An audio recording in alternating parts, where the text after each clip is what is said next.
Hello and welcome back to the Reapers. Today we're looking at the mission editor and how to put in a refueling tanker aircraft. So let's get straight to it. We're going to click on the aircraft, put the aircraft in there. We're going to choose our faction. In this case, to keep it simple, we're going to go USA. We're going to go task here. We're going to go down to refueler, refueling there. We're going to click here and choose whichever one we want. I'm going to go for a KC-130, it'll be fine. Its skill level will keep us high. So the unit name up here we don't need to change, but the pilot down here, pilot we do need to change. So I'm just going to call it tanker. The altitude we can change here if we want. The speed we can change here if we want. What we're going to do is add a waypoint before we get any further. So I wanted to orbit around that point there. So we've got waypoint 1 selected here, and we're going to add there, and we're going to add a perform a task. We're going to add orbit, and it's now going to, once it reaches waypoint 1, it's going to orbit around this area, I think, counterclockwise, until the end of the mission, basically, or until it's told not to. Speed, we can set whatever we want, 250 knots, that's ground speed that's in there. Altitude can stay the same.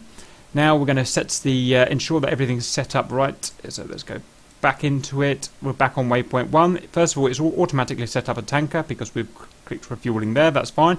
It's assigned it a TACAN, but that TACAN I don't think it's going to work quite right, so we're going to double click on it. And we're going to change what we need to. We can change the TACAN from X-ray to Yankee if we want. We can change the channel of the TACAN here, so we can make that 13 as I usually do for tankers. Call sign, that's the call sign of the TACAN station. You can call it whatever you want. Most importantly, the unit here has to say the name of this unit. It's something people forget, and that is usually why the TACAN doesn't work. So that we call it tanker, so we're going to call it tanker there. So that is TACAN working. So that is essentially the tanker there and working, but sometimes you might want to add extra things, especially if you're in kind of complex multiplayer missions. So other things you might want to choose, and note I'm doing this on waypoint 0, and this will affect the other waypoints as well.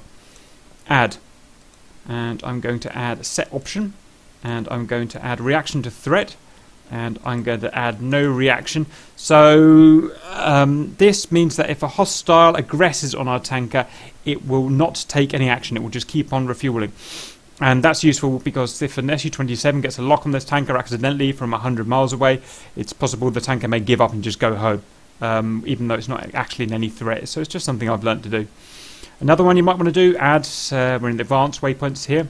You can get to that by clicking on advanced waypoints here. Is perform command.